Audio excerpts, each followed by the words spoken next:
Achieving a gorgeous grin from home isn't a total mystery with Bite Clear aligners. Just don't be surprised if all of your sleuthing friends start asking, "What's your secret?" Begin by ordering your at-home impression kit today for only $14.95. Bite Clear aligners are doctor-directed and delivered to your door. Treatment costs thousands less than braces. Plus, they offer flexible financing, accept eligible insurance, and you can pay with your HSA FSA. Get 80% off your impression kit when you use code WONDERY at Byte.com. That's BYTE.com. Start your confidence journey today with Byte. This episode is brought to you by Huggies Little Movers. Huggies knows that babies come in all shapes and sizes, and their tushies do too. Huggies has more curves and outstanding active fit. Parents know that there's nothing worse than an ill-fitting diaper, especially for active, wiggly babies. Huggies Little Movers are curved to fit all curves, so babies feel comfy no matter how much they're moving around. And we all know they're moving around a lot. They also offer 12-hour protection against leaks, which is a game changer. Get your baby's butt into the best fitting diaper. Huggies Little Movers. We got you, baby. Edit audio. Hey, all, it's Robin. Now, if you had asked me, let's say a year ago, if I'd be talking about menopause and talking about how this past weekend I was sweating in an Eileen Fisher store in the middle of Brooklyn, I would have told you that you're out of your goddamn mind, okay? But menopause has got me out here talking. It really does. Actually, it's not menopause that's got me being all chatty about this topic. It's all the lack of information and resources and answers, quite frankly, around menopause that has me yelling like Halle Berry and Oprah on her Christmas giveaway show, like, "I'm in perimenopause." But seriously, though, this topic, it is just so freaking important for all women, all folks with uteruses, right? We shouldn't have to just suffer through it. We shouldn't be told that our symptoms are in our head, and there should be information and resources, period, full stop. So guess what, folks? It starts with us talking about it. It's going to continue with us creating community around this topic. And this topic is so big, it's so important that we got a two-parter coming at you. So today we have Rosie Acosta with us. Now, she is a health, wellness, meditation expert, and she is an absolute delight, if you don't mind me saying so. And she is going to share about all the shock and the struggles on her menopause journey. And then next week, we're going to be joined by Jennifer Scheinman from Timeline, and she's a dietitian nutritionist, and she's got a whole history of working in the health and wellness space. And we're talking to her about nutrition. We're talking to her about wellness. We're talking to her about how to care for yourself during menopause. And listen, friends, you might hear all of what I just said, and you might be thinking to yourself, menopause, I have got so much time before I need to worry about that. But do you? Because you might want to stick around and hear Rosie's story. Rosie went straight into early onset menopause at 35. 35, people. Yeah. Buckle up. Hello, everyone. I'm Robin Hopkins, and this is Well Adjusting, where I talk to people about life stuff, but not in an NPR way. It's more like we're at the bar, having cocktails, getting into your business sort of way. It's giving drunk NPR. Oh, and producer Steph is here too. Hello. Today we chat, well, menopause. It might be here before you know it. Hi, I'm Rosie, a mindfulness and meditation teacher at Headspace. I'm also the host of the Radically Loved podcast and author of the book You Are Radically Loved. Okay, so obviously we work together. We host this other podcast together, Dear Headspace. And you and I are always talking about menopause. It's one of the million topics we talk about. Yeah. And you went through early onset menopause, and I am early in the menopause journey. And I feel like, and one of the things we always talk about is how no one talks about it. It's like Fight Club. Like the first rule of menopause is don't talk about menopause. So I was like, we need to get you in here and like hear about your journey, because I do think that for some younger folks, it can be younger folks and like women my age, it's blindsiding. It is like staggering how menopause just comes out of nowhere.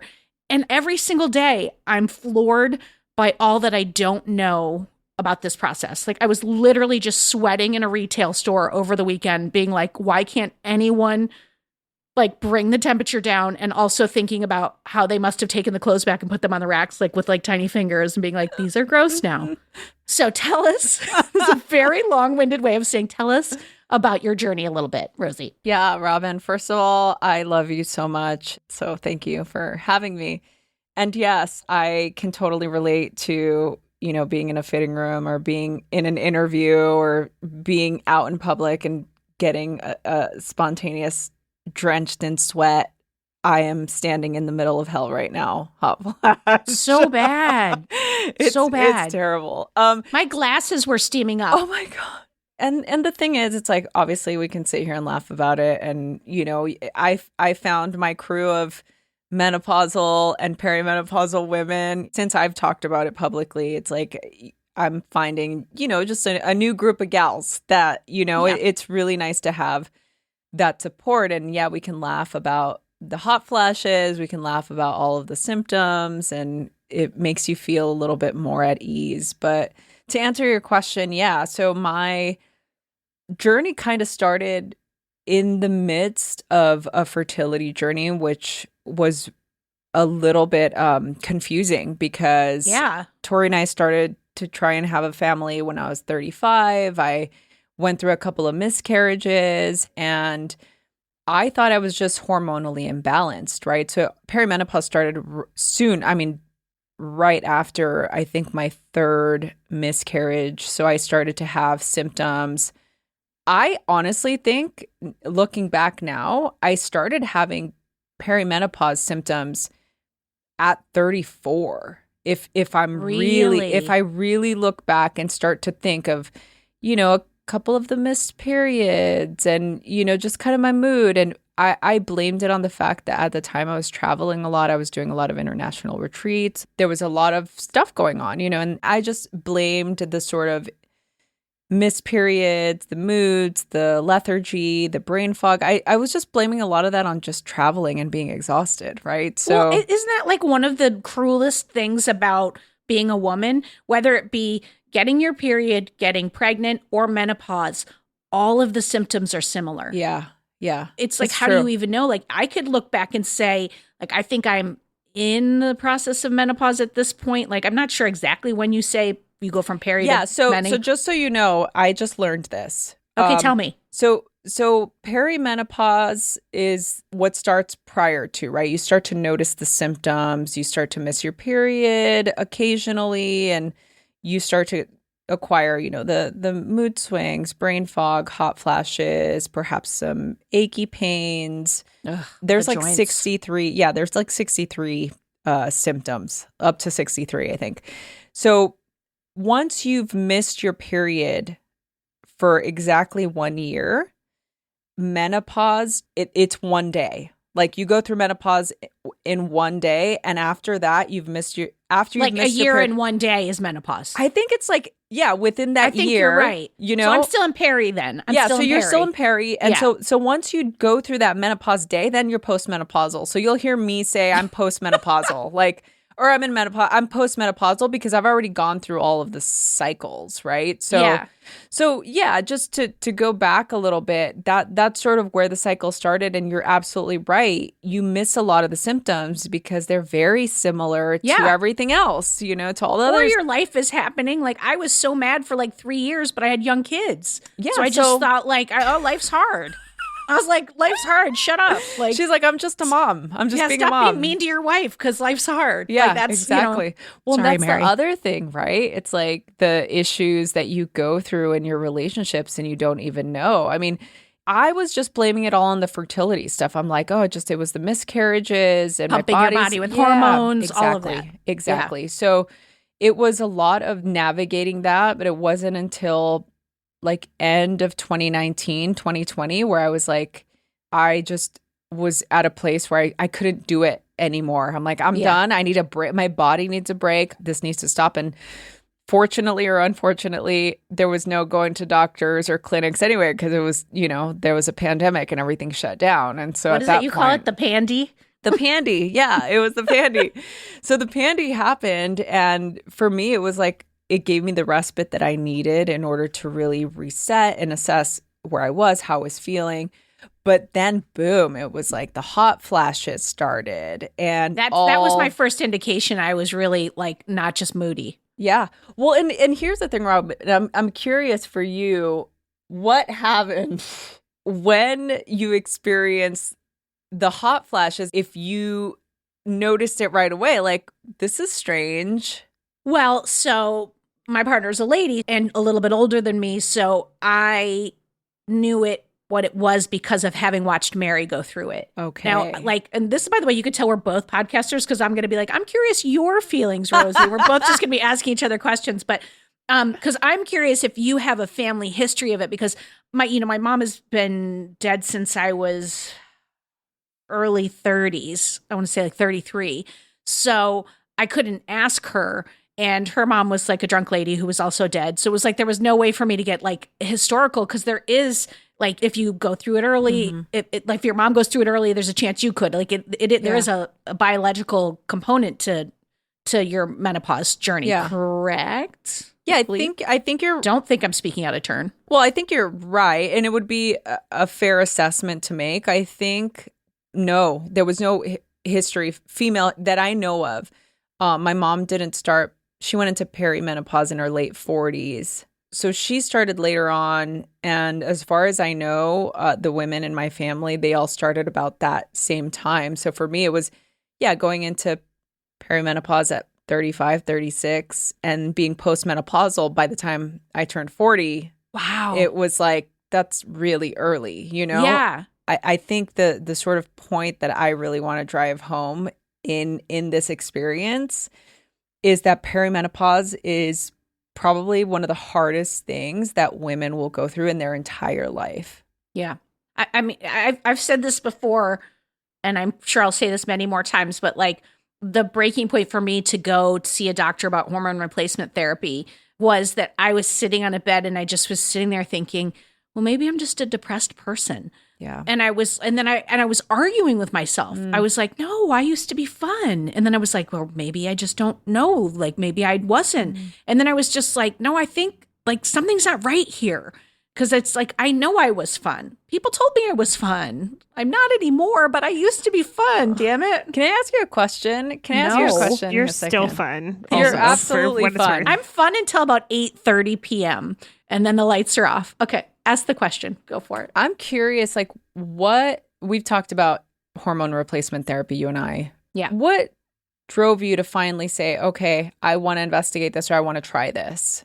I was so depressed that I was saying things in my head, like nothing, like I wasn't suicidal. I have to say that up front. Like, there was no suicidal ideation, but I found myself saying things like, I don't understand the point of this. I don't know why I'm here. And what am I doing? And what does it matter? And that was like a bridge too far for me. The emotions that are like the easiest for you are the ones that come out, I think. Like, and for me, it's anger. And so I was mad all the time, but I'm used to being mad all the time. But it was when I started to feel depressed and just like, I don't understand the point of being here. And like, I couldn't feel my life, and I have a lovely life. I have this like lovely family and a lovely wife, and I couldn't feel it. It just seemed like this is not a way to live. And then I started talking to some people like my friends. But even before that, I think I was just trying to manage it all on my own. Yeah. Which is dumb. But most no of judgment, us, everybody. Yeah, no judgment at all.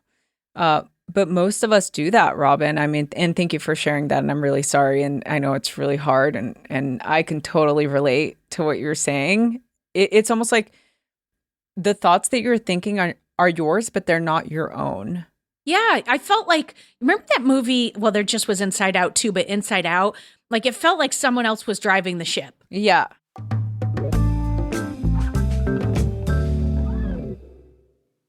Hi, friends. If you listen to this show, then you know it is never a bad thing to ask for help. And sometimes we might even need help on a cellular level. I mean, who would have thought? And that's where our friends over at Timeline come in. Timeline is a Swiss life science company that has spent 10 years doing research to bring their product MitoPure to the market. 10 years, folks, that's a commitment. Now, on this show, we often talk about what happens over the long term, and unfortunately, aging is a part of that process. So are you ready for a quick science lesson? Okay, great. Mitochondria are our cells' power generators, okay? They're a key influence in how we age. And as we get older, mitochondrial efficiency, it naturally declines. And that's where MitoPure comes in. MitoPure is clinically shown to give our cellular energy generators new power by triggering the body's natural process for removing and rebuilding damaged mitochondria. You can think of MitoPure as like little Pac-Men in your cells just chomping up the damaged mitochondria that make you feel tired, and they're going to recycle it into new healthy ones. Now, you can take MitoPure in two ways, talking soft gels for when you're on the go and you want something super convenient, or they have a berry powder mix, which can be incorporated into breakfast, maybe, your daily yogurt, your smoothie, or if you're me, a Coke Zero. So taking 2 MitoPure soft gels a day for only 2 months, it can help you feel big improvements in your cellular energy, muscle strength, and endurance. After 4 months, you'll feel yourself getting stronger and experiencing less inflammation and recovering faster after workouts. I mean, who would not want that? So Timeline has a special offer for you, my amazing listeners. Timeline is offering 10% off your first order of MitoPure. You're going to go to timeline.com/Rob Hop. That's TIMELINE.com/Rob Hop. Go get it, folks.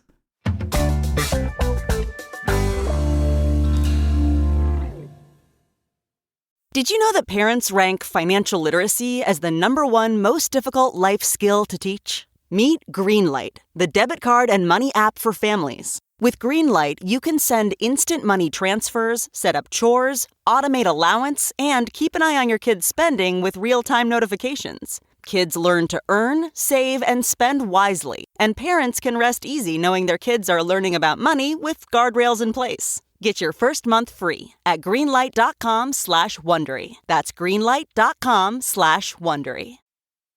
You know that feeling when your favorite brand really gets you? Deliver that feeling to your customers every time. Memorable moments like these are key to building your business and your brand. Klaviyo turns your customer data into real-time connections across AI-powered email, SMS, and more, making every moment count so you can continue to build smarter, more meaningful relationships with your customers. Build smarter digital relationships with your customers and make every moment count with Klaviyo. Learn more at klaviyo.com/BFCM. I mean, what was it? What was it for you? Like, what was your state that you were feeling? Because I'm aware in your story, you're also grieving the loss or the possible loss of creating a family, which was something that you wanted. So you have like multiple things happening at the same time. Yeah, and everything that you're saying, I'm like, oh, yes. Like some of my lowest moments, I call them moments because I went through so many different moments because it was multi-layered, and there was the grieving of not only having a miscarriage again, but also grieving the fact that I wasn't going to be able to have my own child, and also grieving the fact that, I mean, something as silly as like, I didn't even get to say goodbye to my period. Like, I had no idea that she was leaving. And you know what I'm saying? It was kind of like, she's gone. And oh my goodness. Like I hated you, but I also didn't understand that you would leave me. Exactly. It's a weird thing to have that feeling towards, but I think it just, the whole experience for me was, a very trying time. And I think I was really hard on myself because I have all these tools, right? I'm a meditation teacher, and, I know so much about nutrition, and I'm a health coach, and, I have just all these tools, for years, for years and years, I've been doing this. And the fact that I still can't get a handle on my life, like, what is wrong with me? So I did have a moment where I went to the doctor and she did prescribe antidepressants, but I didn't want to take them because I just felt like that wasn't what I needed at that moment. Now, I do have friends that opted to go that route, and I have people choose what is best for you in that moment. I think for me, I just really wanted answers more than anything. I wanted to know why I was feeling the way I was feeling. I wanted to know why I was so low, why nothing gave me joy anymore, why I felt so disconnected from my life, why I didn't care. And the same, Robin, I didn't go towards that ending my life ideation, but I was questioning like what the purpose of being here was. Yeah. And it was like a year of that. Yeah. Like that was like period. before I finally was like, I got to do something about this. Yeah. So because it's like when you're feeling that way, what it takes to fake it in the world takes all of your energy. Every single ounce. Like you're operating on fumes at that point. And I can't even imagine having kids while you're going through that process. Rosie, I was not my best self.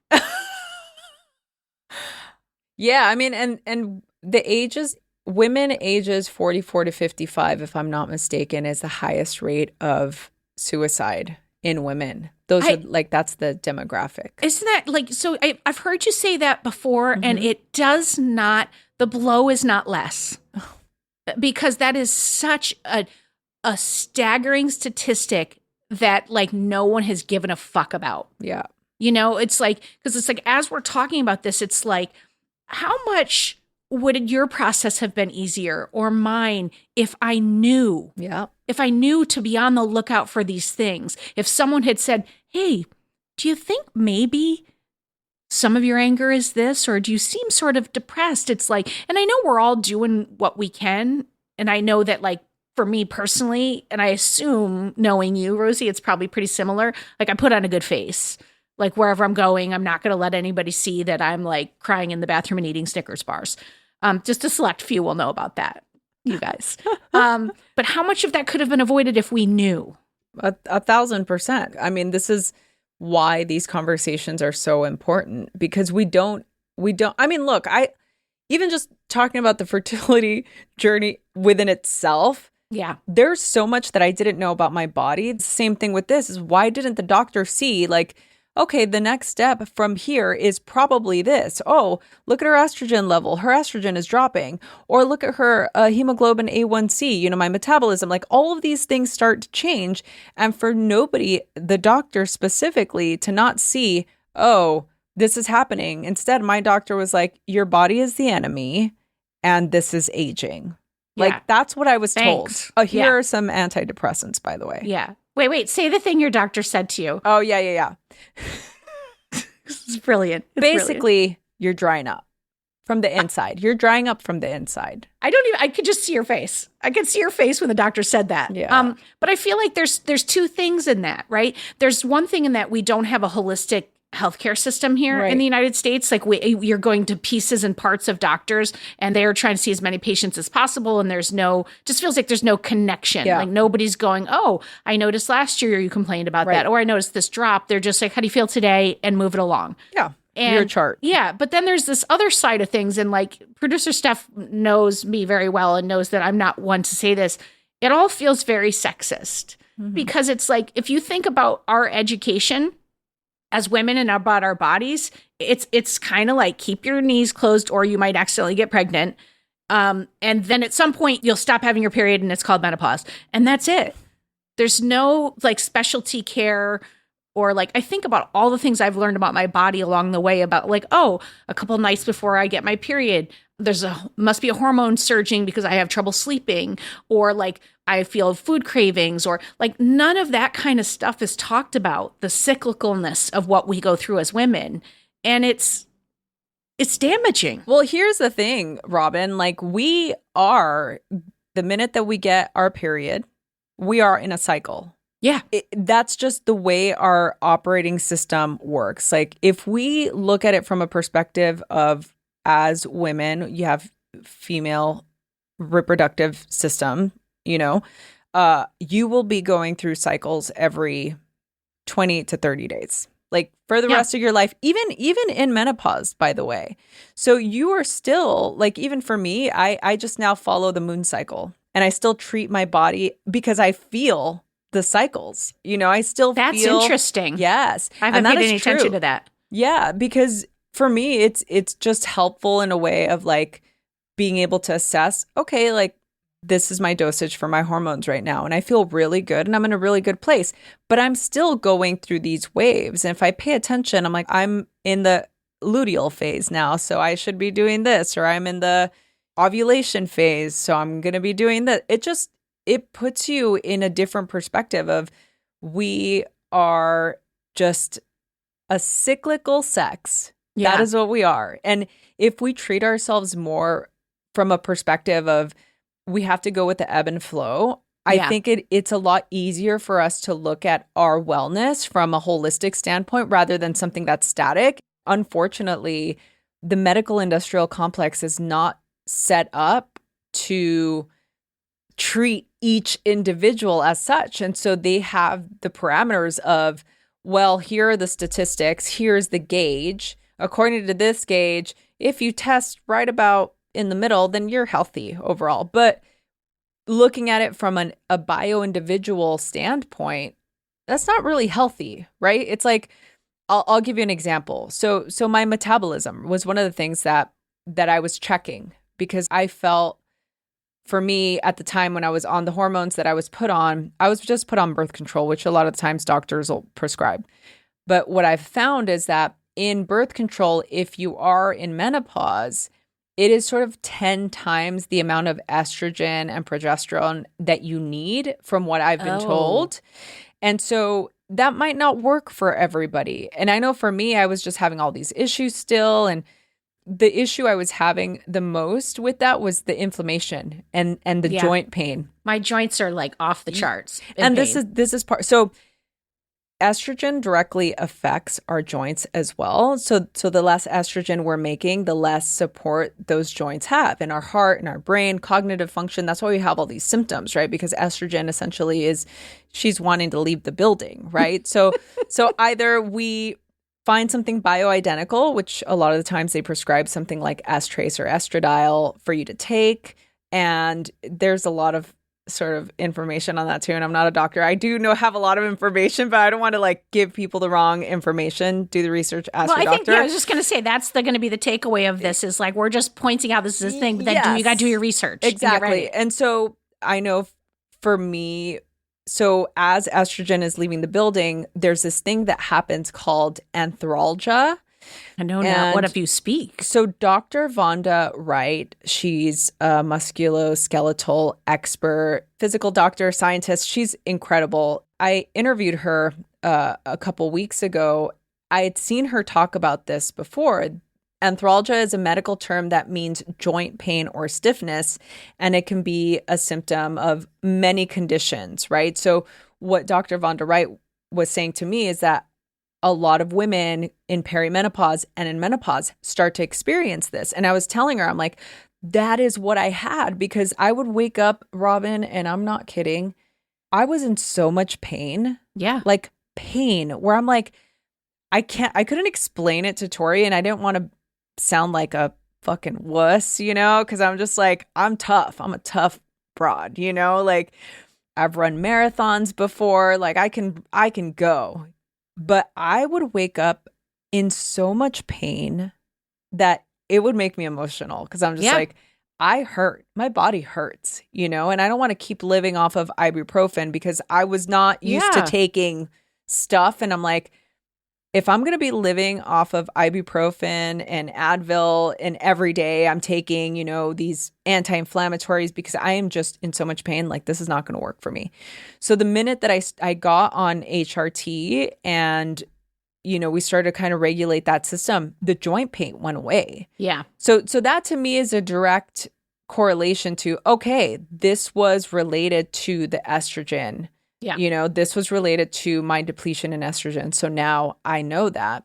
So that's what bothered me the most about the weight gain, was not necessarily the weight itself, but it was the pain and the physical discomfort that I was experiencing. And look, Robin, like, truth be told, like, that fucks with your head in a whole different way, right? Because then it's just like, because then it's like, look, there's nothing wrong with the way I looked before. So I want to be really clear about that. And I've talked about this before. We love her. Like, she's great. And she worked and earned all that extra weight. Like, get it, girl. Like, she lived. She supported you during a rough time. Yeah, and she did. And I think that that's really important. But at the same time, what that does to your mental state, I think is the most insidious part. Yes. Because if I'm going into my closet because I have a speaking event or I'm going out to do something and I all of a sudden go into a negative thought pattern and a negative spin, we have a problem,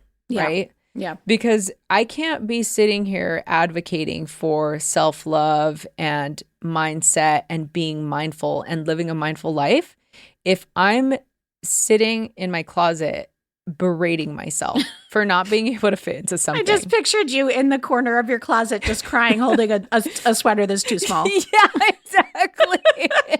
Well, it's jeans. It's the non-stretchies, you know? It's the non-stretchy stuff that you're damn, like, oh, I can't even lay on the bed and do the like trick, you know? It's like the zipping it up. But yeah, I mean, that I think to me was a real breaking point because in a way, like, I think it's important for us to realize when you are going through perimenopause and menopause, our brain is being depleted from estrogen as well, your heart, your whole body. So it's like your brain is there to like help you, but if it's not functioning and firing on all cylinders, like it can really quickly turn into a non-helpful participant in your journey. You know what I'm saying? There are so many non-helpful participants along this journey. Hey, everybody. I wanted to tell you about a new podcast that I just came across that I have fallen in love with, and it is called Unleash Your Inner Creative with Lauren LaGrasso. Okay, this is a Webby Award-winning show, and it's hosted by Lauren, who is just happens to be a multi-passionate creative who's known as a award-winning podcasting host, an executive producer, a singer, a songwriter. She's a public speaker, just also happens to be a creative coach. Like, no big deal. She's not tired at all. All right, now, what I am really digging about this show is that it's this really kind of unique blend of mental health, there's some spirituality, self-development, and we're talking about the creative process. I mean, is that not what we love? And the show takes a holistic approach to creativity. So it's going to offer you tools to love and trust and know yourself, important, so that you can claim your birthright to creativity and pursuing your dreams. It's so good, y'all. And each week on Unleash Your Inner Creative, Lauren has all kinds of guests like Julia Cameron. Hello, how many times have we heard me talk about The Artist's Way? Julia is the author. NPR's Guy Raz, Grammy Award-winning artist Chrisette Michelle, and celebrity brain coach Jim Quick. They're going to help you define your relationship with fear, follow your heart's desires, and truly unleash your inner creative. Okay, so for me, obviously, my favorite episode is the one with Julia Cameron, and I highly recommend that you give it a listen. And the beauty is that new episodes of Unleash Your Inner Creative come out every Wednesday, and you can listen to it now on Apple Podcasts, Spotify, or wherever good podcasts are found.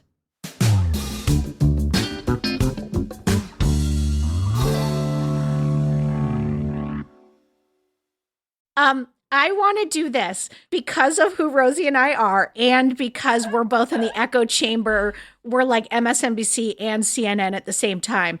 I want to open this up to producer Steph because she has the perspective of someone who's not there yet. So I want to hear what kind of questions you might have, Steph.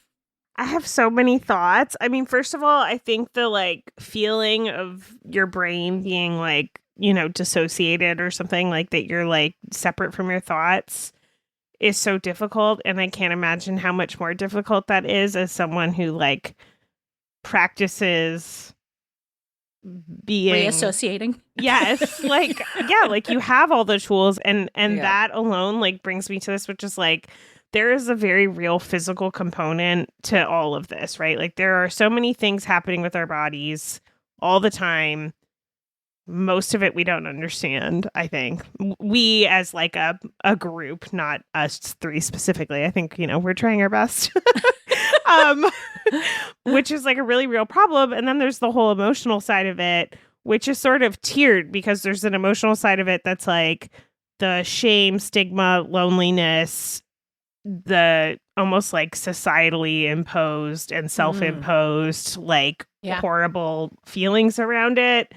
Is I think the place where we can work as like a society or like a community to help with, because like, I mean, I was just telling Robin before the call, I'm like, I'm 34. And so now I'm like, I've been having like little inklings for maybe 6 or 8 months where I'm like, that period felt different. And I get like really bad night sweats now, which when I Google, it's like, oh, maybe that's perimenopause. We're perimenopause. like nodding. And I'm like, okay. And I don't even know, like, really, I have no idea. And I'm a nerd. Like, I am all up on the internet. I have no idea where to even like approach the subject other than to like find a doctor.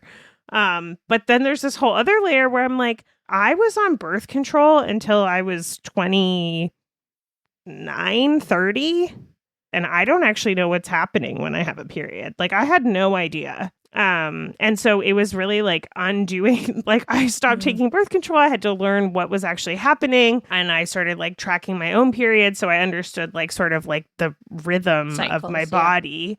But there's like just so many layers of unknowingness that I truly have no idea where to start. And I just keep thinking all the time whenever I have this feeling where I'm like, oh, I don't know where to start, that like I am very privileged in the world. So like, how is everyone else doing this? Like, and I'm like a go-getter and a busybody. I'm like manically researching and like doing all the things. And I don't have like very much shame around talking about things. Like, I'm happy to tell you about like my vagina, my cycle, my whatever you want to know. Like, I have no things about that. And then I'm like, that's rare. So I just like am grateful to both of you for talking about this. But I think there is like a real problem with how societally we're approaching it. Women just went through it, didn't talk about it, and that was their plight. And I think that happened for many, many, many, many years.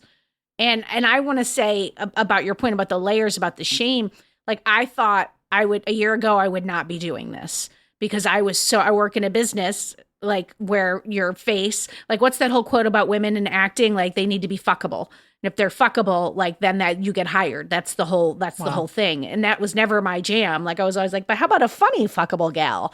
Like, so it's like, you know, I didn't want to say anything out loud that would age me or date me, or in the same way that I didn't want to say I was gay in the beginning of my career. And it's like I had to become comfortable, and I knew the only way I could do it was to talk about it. And so I wanted to ask you about that. To Steph's point, Rosie, is like, you are a very attractive woman who leads in that way. And I don't think that's you lead as a meditation teacher, but you present in the world in that way. And the age, like there had to be processing that went on around that, because it's like you said, you had to say goodbye to your period. But to a certain extent, like there's also this saying goodbye to being a woman that gets a youth. Youthful, or gets a certain amount of attention, or, you know, it's like all of that is a package too. Yeah, no, it's been a fucking hard to ride. be a woman, you guys. It's really hard. It really is. And you know, Just say it's hard to have a uterus. Straight up, literally, but also amazing. Let's be honest. Yeah. Steph, I just want to applaud you to share, and I get it. One thing that you said, it's like, where do you start? So I do want to just address that for people that are listening. I think it's really important for us to do some research. I think get some blood work done. Get more than one opinion. Don't just trust your regular doctor. I went through 5 different doctors in this process, 5 different ones, until I finally found the one that was giving me answers that I felt aligned with where I was and was finally listening to me. And I actually now have a team of doctors that I work with. They are supportive of me going to outside doctors and getting opinions and taking my blood work and showing it to another doctor and being like, what do you think about this? This is what my doctor said about this. I also feel like knowledge is power, and you will feel so much more empowered when you know what your levels are, what your hormones are, understand what, you know, the majority of what we're talking about right now are sex hormones, right? So that's progesterone, estrogen, and testosterone, right? So as women, those are the ones that you need to sort of be looking at closely to understand, and for yourself, know what is normal for you. And that's what I'll say on that, just to answer that very like succinctly. Yeah.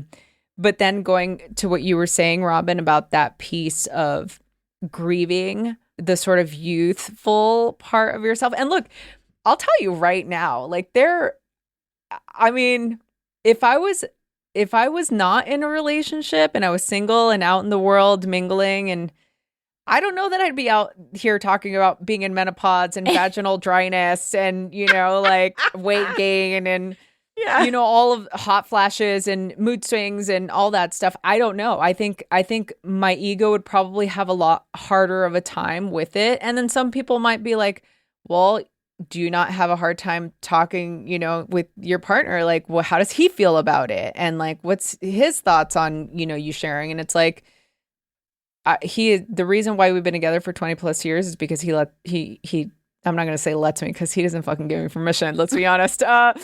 But he supports me, he supports my endeavors. And I think that that's really what has helped me share this into the world, because I think it's important to be able to, have these conversations and also to talk about, the grieving process of that part. It's like, you're supposed to be young, you're supposed to be youthful, and you're supposed to, it's like, I'm letting my fucking gray hair, grow out. Like, I don't care, it is what it is. Robin, we've talked about this before, like about Botox or like, like stuff. Yeah. And to me, it's like, do whatever is going to make you feel good.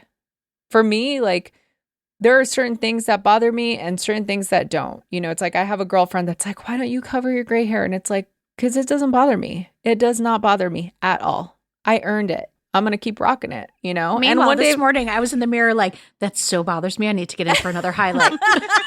Like, literally this morning, I was like, put that on the to-do list. Sure. And look, and maybe in 5 years it does. And you know what? It'll be my prerogative. If I want to fucking change That's it, right. I will. That's right. And guess what? I will make that choice, and it'll be my choice, and it'll be great, I think for me, the thing that bothered me the most was how I felt in my body.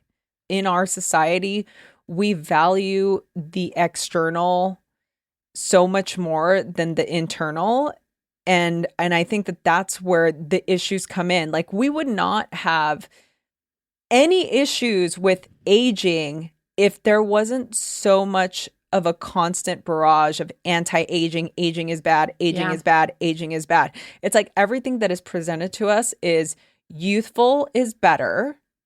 Youth is good.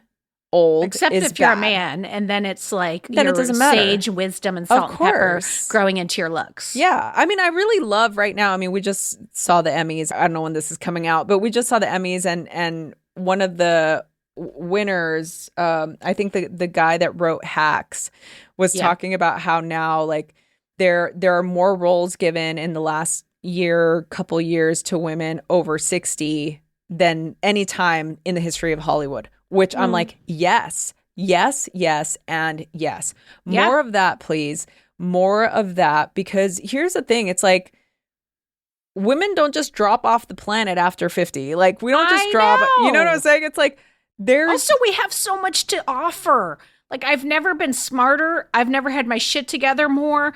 I've never had more experience. Like, why is in society is that, like, well, you had your time. Yeah. There was like a book about our periods and our cycles and how like people with uteruses are on like a 28-day cycle, but people that are born male are on a 24-day cycle, and how like our entire structure for work and like the 9 to 5 and how we like rank productivity and like go about the world and like all of our medicine and everything was based off of like this one way of being that didn't ever consider this. And it's the same thing with what you're talking about with like, the barriers for people to face have always been there. They've just sort of like changed shape. Like, Rosie, you shouldn't have to project manage and assemble your own team of healthcare practitioners so that you can get some sort of information about your body. That is a barrier to entry. And also like, is not okay, but it's the reality we have to accept, but it's not like our doing. Yeah. And look, I think that's very real. Absolutely. And just to your point, we're talking about privilege and I am very, absolutely, abso-fucking-lutely very privileged to be able to not only have the options that I have, but also to have the financial resources to be able to do that, you know? Yeah, for sure. I look at somebody like my aunt and I saw her actually struggle through menopause. I was asking her, I'm like, what kind of, did you do hormone replacement therapy? And she's like, it was never offered to me. Yeah. So I never even knew about it. I never knew that it was an option. And also, if it was an option, I don't know that I could have afforded it, And that is heartbreaking because it's like, we shouldn't. And by the way, menopause affects Black and brown women of color disproportionately. And the resources are not there. And we're not even talking about the cultural sort of like shame in that, where it's like my aunt was even a little bit offended at the fact that I would suggest her take something to alleviate the pain and it's just like, okay, get it. Like, that's your badge of honor. You want to wear it. But also, why are you suffering? Yeah.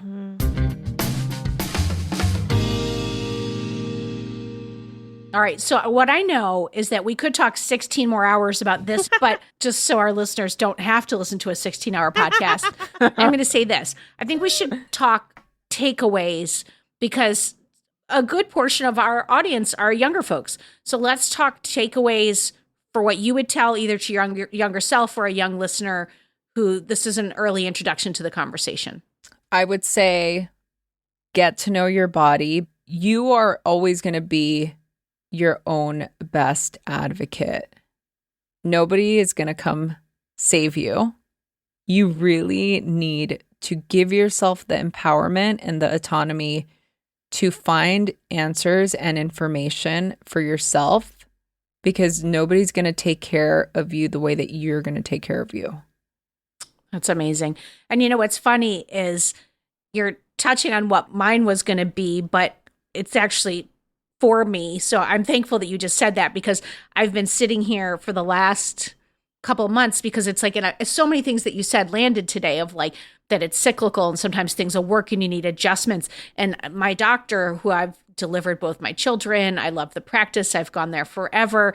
Like, their approach is pretty much just like, let's try this. And then it's like, I have to like send an email and then they're like, well, okay, well, let's try upping this. And it's like, I find myself very hesitant to do that. And I have been not doing it. And I have a friend who has like another practice that was like, they're going to do a more dialed in approach. Like, you should go there. And I have been waiting on it. So I think I'm speaking to myself and anyone who's listening. If you have been waiting on anything around this, near this, in the healthcare space, don't wait anymore. Like, just like, I'm so worried about offending people, making anybody feel bad. But it's like at the expense of, like, I was coming up the subway stairs yesterday like I was 700 years old. Like, my knees were in so much pain. Like, that's not right. And it wasn't like that when I started the HRT. So there's some adjustment needs to happen. And so I'm doing it with you, whoever, if you're listening and you can hear me, insert your name here. Let's do it together. Let's call and let's handle this. Or take this and go talk to your friends about it. Like, start a conversation and tell them Rosie sent you.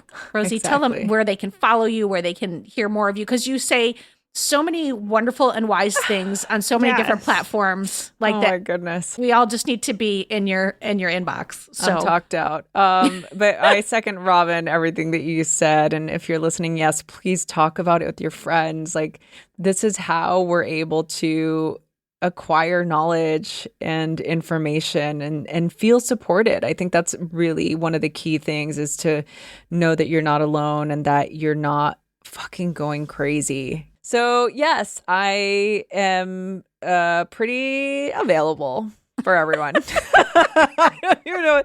I have a really cool Substack. It's called the Mindful Love Hub, and it's fun. I like it on there. It's cute. I think it's plus sweet. one. It's a lot of fun. It's a lot of fun. I also am on Dear Headspace with Robin, and we answer questions on there. And that's one of my favorite things to do in the podcasting world. Also Radio Headspace. I have my own podcast, Erratically Live Podcast. But I think if you're wanting to get more information on me or what I'm doing, I typically do a couple of retreats a year, and I do some live events. So you could just go to radicallyloved.com, check out what's going on there. Amazing. I just want to say thank you, Rosie, for joining us. It's always a pleasure. You're the best. You're the best.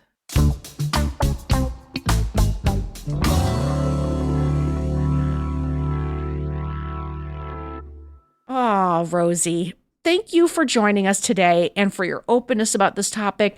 Folks, go out and follow Rosie Acosta. Buy her book, You Are Radically Loved. Do all the things. You will not regret it.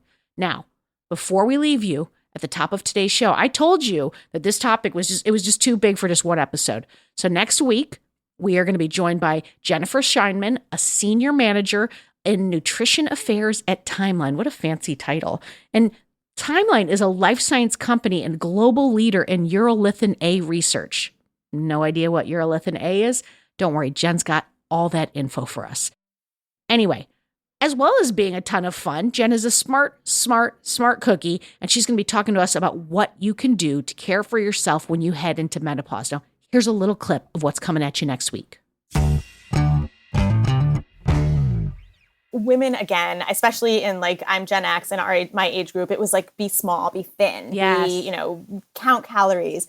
And we don't have a lot of muscle mass. It was cardio, get on the cardio machines for as long as you can. And I am now thinking, I call it, I don't care about my beach body anymore. I care about my nursing home body. I don't want to be in a nursing home anymore. I want to think about how can I be as self-sufficient as long as possible? How can I, if I fall, get myself up off the floor? How can I play with my nephews and their children? Yeah. Do all the things when I'm my parents' age. Yeah.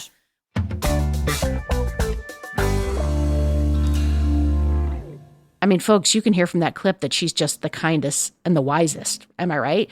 Come back next week and hear the rest of the story and more sage advice on looking after your body. And while you wait for part 2 to drop, let's all work on talking about this topic. Let's open up with 1 or 10 or 100 folks in your life who are dealing with menopause. If you're young and your mom or your aunt are still with you, ask them about their journey. I mean, first of all, you might feel closer and they might feel less alone. And as a bonus, menopause journeys tend to be similar in families, so that knowledge might help you know what is to come in your future. So go out there, share this episode, start a conversation, build that community. We're not in this alone, folks. I'll see you next week for part 2. For more Robin, and you may need that, you probably don't need it, but if you do, you can follow me at Real Rob Hops on all the platforms, all the socials, as the kids today say. Well Adjusting is an Edit Audio original series. It's exec produced by Steph Colburn and Robin Hopkins. Our producer and editor is Maria Passingham, and our production manager is Kathleen Speckert. Thank you to the entire Edit Audio team and to you for listening. Oh, hey, before you take out those AirPods, this show is just for entertainment. If you are in need of help, please reach out to a professional. Go ahead and get that help. You deserve it.